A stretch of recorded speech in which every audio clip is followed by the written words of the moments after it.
So look, firstly I want to thank James and Jay for convening this symposium, Dennis for NHLBI support and leadership, and also Anne O'Neill for her wonderful leadership of the Office of Health and Medical Research, and particularly for the $150 million capacity building grant for cardiovascular research. In the community here, we're all very grateful for that. Thank you. So as an early speaker, I thought I'd tackle the elephant in the room, which I think it'll become obvious what I'm talking about as I move on, so we can all learn from our mistakes. But let me get it expressed here now that I'm the first to admit it's always easy to be smart in retrospect.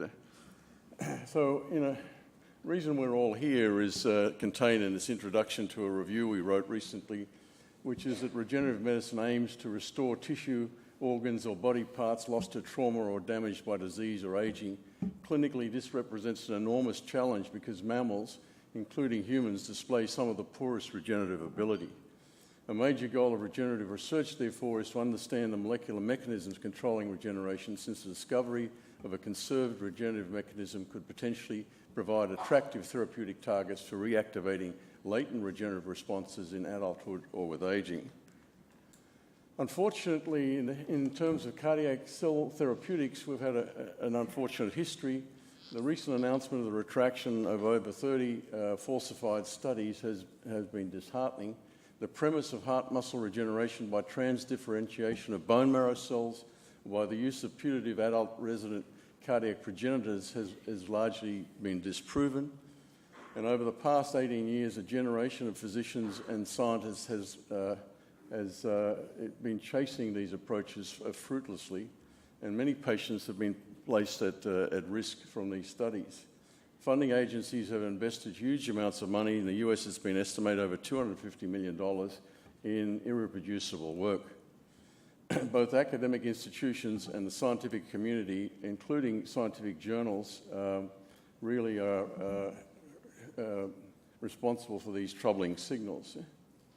As a prelude to why we got into this mess is the fact that it came actually from hematopoietic stem cell work.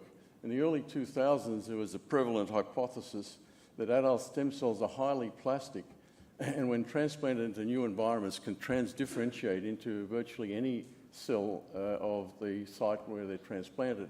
For example, hematopoietic stem cells were suggested to convert into brain and liver. Subsequently, that was disproven into brain or liver in a second study, and that was shown to be the result of cell fusion.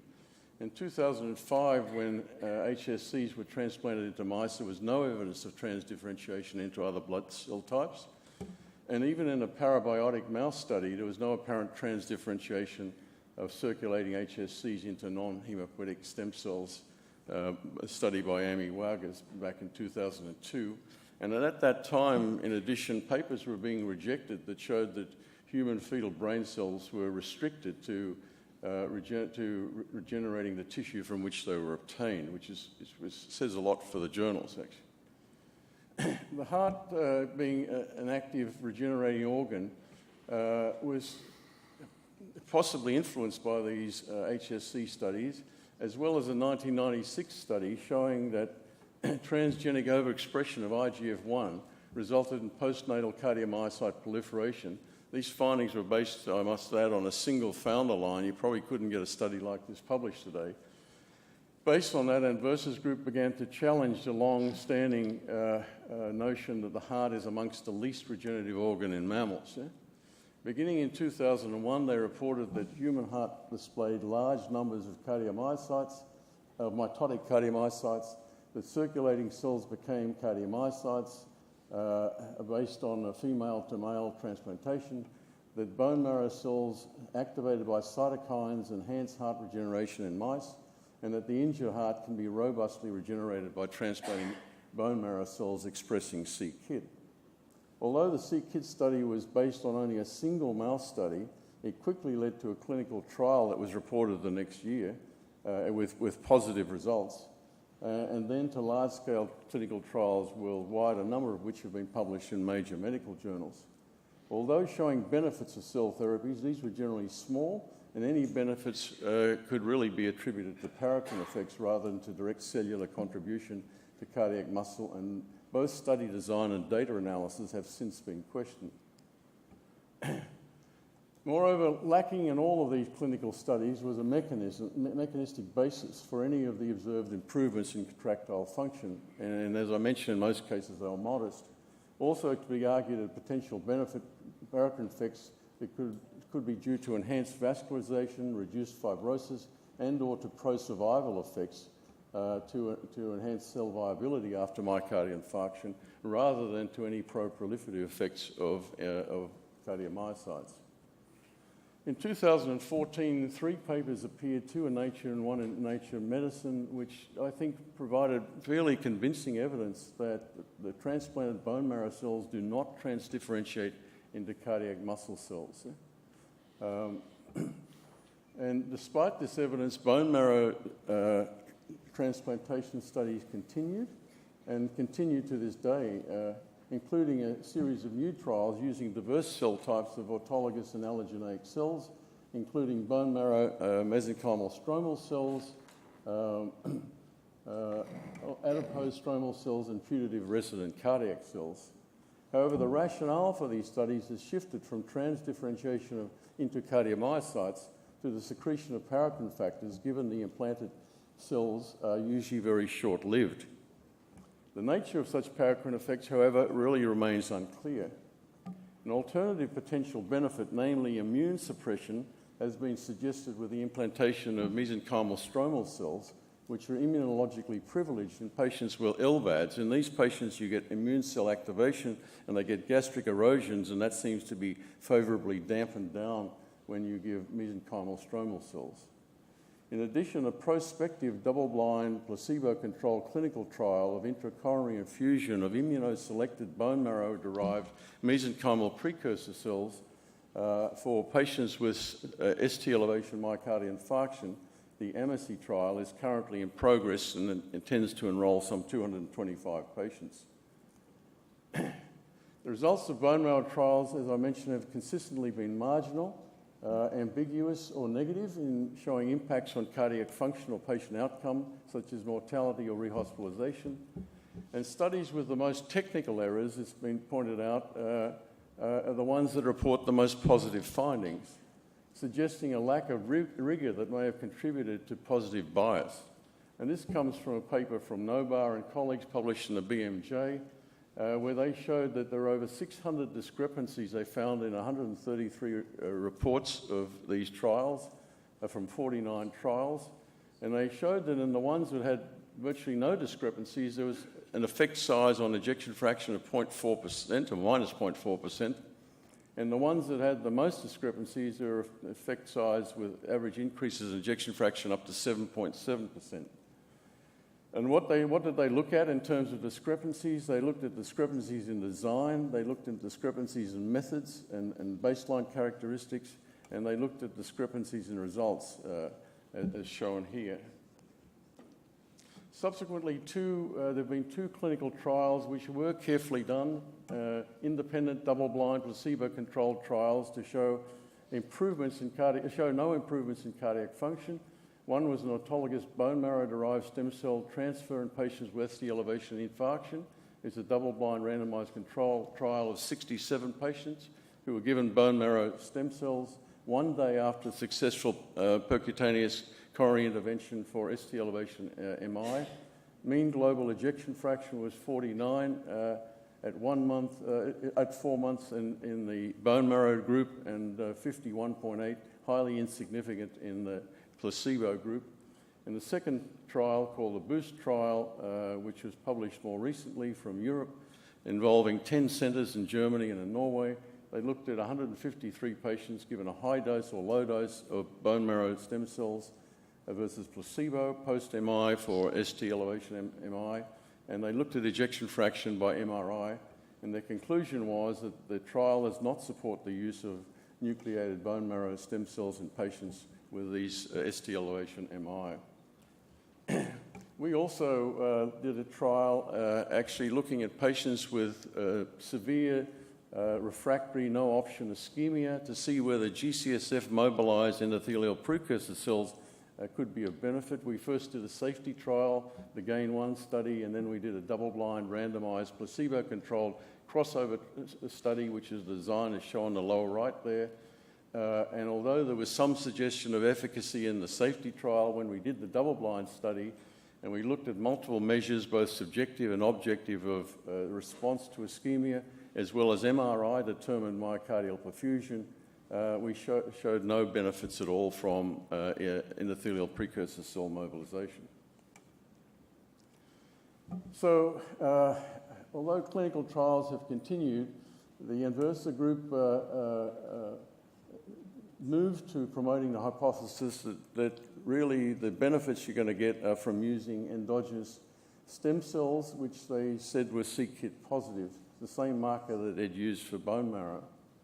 Again, their claims were based largely on immunostaining and transplantation without really demonstrating that the purported cardiac c-KIT cells initiate stemness by lineage tracing experiments, for example, using Cre recombinase.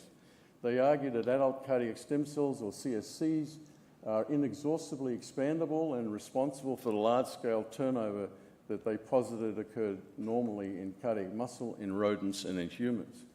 Their turnover studies suggested huge numbers of these c-KIT cells being produced, so that in a normal rodent life you would see a turnover of 6 to 8 times during the normal life of a rodent. This again led to a flurry of studies and clinical studies of cardiac c-KIT cells. Reports that human heart contains few of any c-KIT cells, and I remember distinctly Philippe Ménacher presenting this data at one of the AHA conferences, and being this received with derision by the Anversa group, that he could find very few c-KIT cells, and if they were there, they looked like mast cells. Subsequently, others have looked for other types of stem cells, which are SCAR1 positive, and also the production of cardiospheres, three-dimensional clusters of cardiac stem cells, particularly from the Marban lab. Bolli's group, for example, reported in the Scipio trial that the delivery of c-KIT cells in patients with chronic ischemic heart disease was safe and also very effective in improving contractile function. However, the veracity of these findings is now questioned, and a cautionary warning has been issued by the Lancet with respect to the study's data analysis. A trial of cardiospheres by Eduardo Marban's group has shown no benefits on global cardiac function.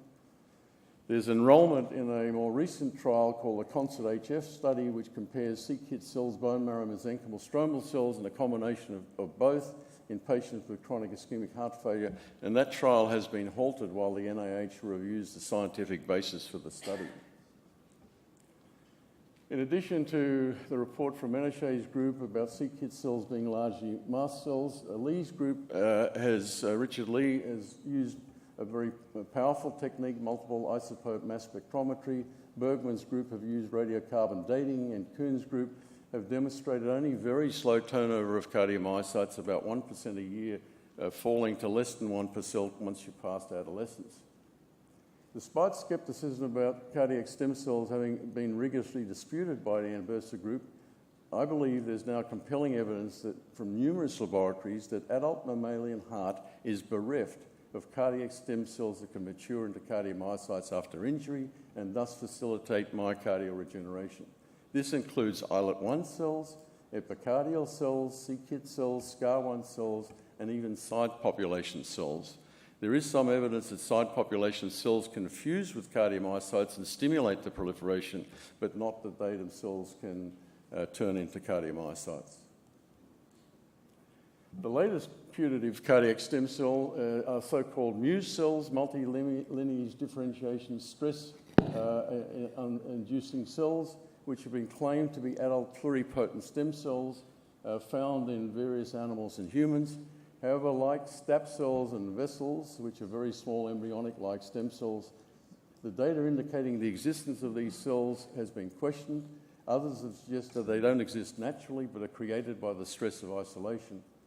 Moreover, recently an advertisement about muse cells that was masqueraded as an article in Nature has actually been pulled by the journal because they're concerned that people will be misled to think that this is really a Nature paper.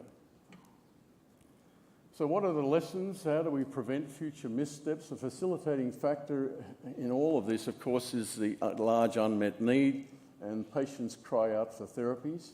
We respond to that as clinicians and as scientists. And I think we need to temper our responses, and we need to remain sceptical. And in retrospect, a key negative factor in all of this is how easy it is to do autologous stem cell transplantation, which has led, unfortunately, to what we now call stem cell tourism, which produces, I think, as potentially dangerous therapy.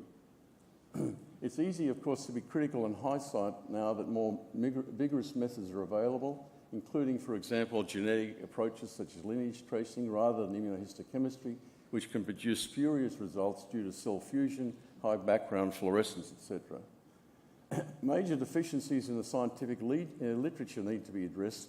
Journals, of course, have a strong bias against negative data and prefer to publish breakthroughs and iconoclastic findings.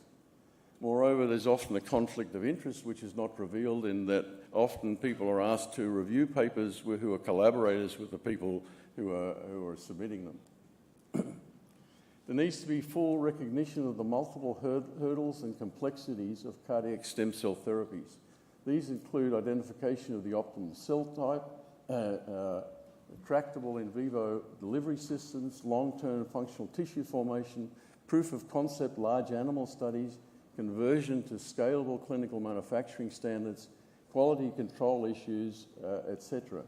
Safety considerations have to be paramount, and complexities of clinical trials, including patient selection, differences in coronary anatomy between patients, timing and route of administration, trial design and analysis all need to be carefully considered. Ken Chen, in a recent review article, suggested a five-dimensional framework, and I won't go into this. He talks about looking at the right target, the right tissue, the right safety, the right patient, and the right translation. In terms of the right safety, he says ideally the selected cells are engineered to be universal and equipped with a kill switch, which can be used to avoid problems if the cells become cancerous. And recently, in that regard, Andres Lodge has published a beautiful paper in Nature at the end of last year, where they have, in fact, have done this. They've actually developed they've linked a suicide gene, herpes simplex virus, thymidine kinase, with a cell division gene, so that if the tumour forms, you can just give ganciclovir and you can arrest the growth of the cell. And I think systems like this have to be employed in the future. There are now many new approaches to myocardial regeneration, and I'm sure we're going to hear a lot of those at this meeting. Each has strengths and weaknesses. These include the use of human heart progenitors and cardiomyocytes derived from pluripotent stem cells, tissue engineering of heart patches, paracrine factor therapies, whether it's proteins, genes, or modified mRNAs, direct reprogramming of fibroblasts to cardiomyocytes, release of cell cycle checkpoint inhibitors to promote cardiomyocyte replication. However, rigorous safety, quality control, and scalable issues must be considered before initiating these studies. And documenting and quantitating myocardial regeneration in clinical studies remains extremely difficult. We have no good way of doing that. We could potentially determine the number of cardiomyocytes before a therapy and afterwards, but what we don't know is how many cells are lost by the infarction. And it's impossible in many cases to determine whether a response is due to pro-proliferative response as opposed to a pro-survival response, in which you allow the remaining cells to remain viable. So I just want to leave you with two thoughts as we go forward. One, I hope, is not correct, actually, from one of the pioneers of regeneration, Richard Goss, in 1969, who said, "It goes without saying that structures essential to survival cannot regenerate." Now, by that he means that if you have an organ like a heart, which is absolutely required, especially in mammals with high-pressure systems, you can't afford to have too many cells regenerating because they're not very contractile, and you would hurt the cardiac output if you did that. So there may be some truth in what he says there. And the second quote I want to leave you is from Robert Lefkowitz, is the essence of good science is not to prove your hypothesis, but to disprove it by asking ever more probing questions and being less and less satisfied with the answers. So thank you very much. I'll be happy to take questions.